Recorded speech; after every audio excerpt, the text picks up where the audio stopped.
Hello everyone and welcome to BioSky. Before we begin cell biology, let me ask you a simple question.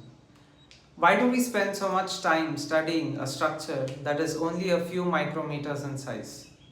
Because every physiological process, every biochemical reaction, every disease, and every therapeutic intervention ultimately begins at the cellular level. Now we will know what is a cell.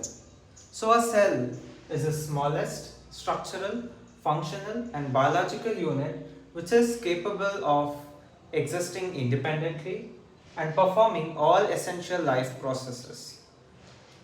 So a cell is capable of growth and involved in metabolism, the anabolism and catabolism, and then sperm cell and a ovum are involved in the process of reproduction. Almost all cells produce proteins, which is nothing but protein synthesis. Mitochondria inside a cell is involved in the production of ATP for the energy production. Almost all cells respond to stimuli. All cells communicate with each other through chemical signals or messengers like hormones, and cells also maintain homeostasis. Unlike viruses, cells can carry out all these functions independently. Now we will look into why these cells are important. Our body contains nearly 37 trillions of cells.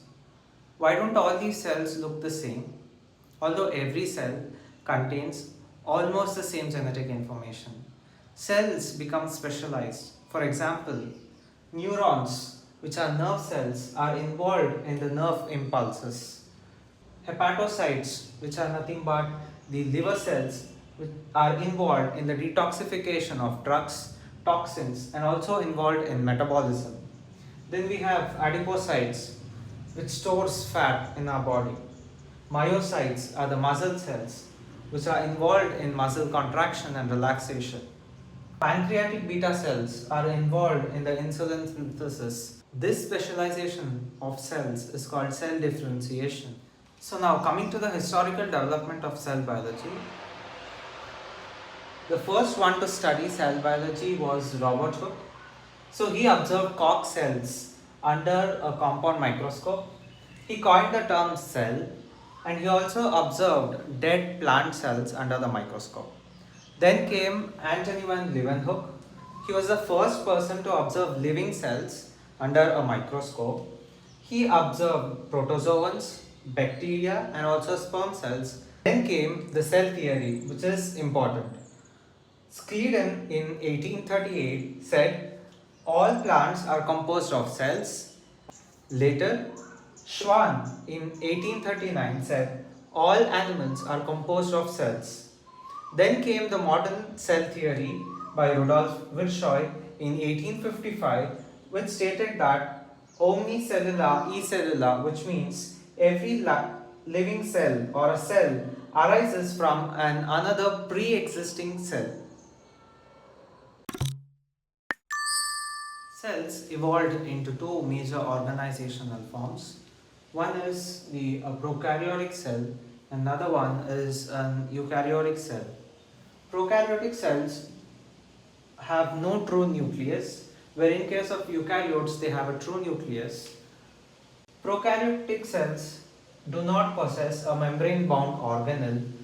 A eukaryotic cell have membrane bound organelles, maybe a single layer or a double layered organelles. Prokaryotic cells do not possess membrane bound organelles, but an eukaryotic cell has membrane bound organelles, which might be a single layer or double layered organelles. Prokaryotic cells have a circular kind of DNA. In case of eukaryotic cells, they have linear DNA or a specialized structure of DNA called chromosomes. In case of prokaryotes, they have 70S kind of ribosome. Eukaryotes have 80S kind of ribosomes.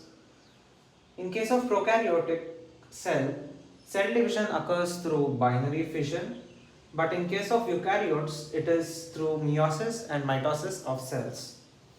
Usually prokaryotic cells are smaller in size, varying around 1 to 10 micrometers, whereas eukaryotic cells are larger when compared to the prokaryotic cells, which are around 10 to 100 micrometers.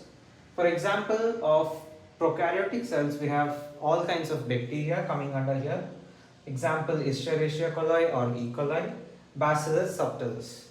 In case of eukaryotic cells, we have all the fungi, protists, animal cells and plant cells coming under eukaryotes.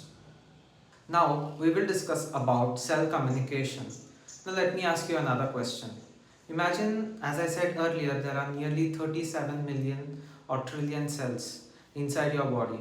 How does one cell know what another cell is doing? How does your brain tell your muscles to move? How does your immune system know the bacteria that has entered your body? How does the pancreas know when to release insulin after you eat? So the answer for this is cell communication or cell signaling. So what is cell communication?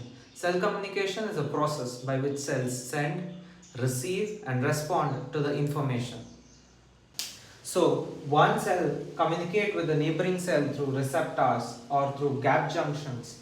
A nerve cell sends its information through neurotransmitters to a target cell, or faraway cells send their signalings through blood stream to a target cell. So every communication system has three important components. The first one is the ligand.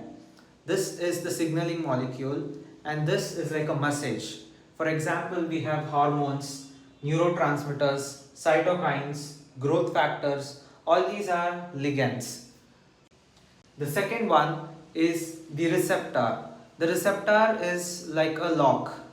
As you can see here, a ligand is like a key and receptor is like a lock which fits in perfectly. Only the correct signaling molecule, the key, can bind to it. So this explains why insulin affects liver, muscle cells and not every cell in the body. So only cells possessing insulin receptors respond to insulin. The third component is response.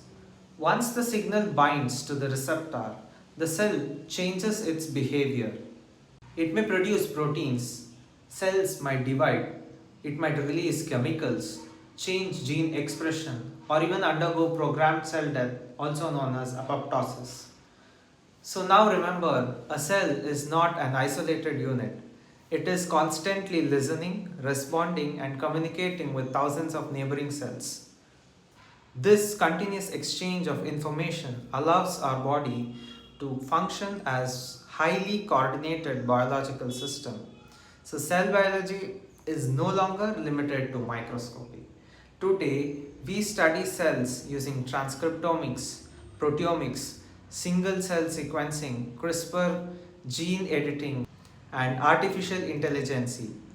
These approaches help us understand disease at unprecedented resolution and develop targeted therapies.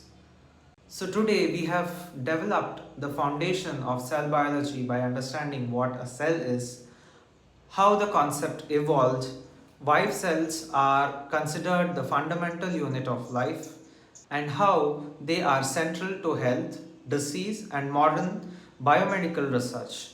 In the next lecture, we will explore cell organelles, where each organelle functions like a specialized department within a highly organized biological system. Thank you.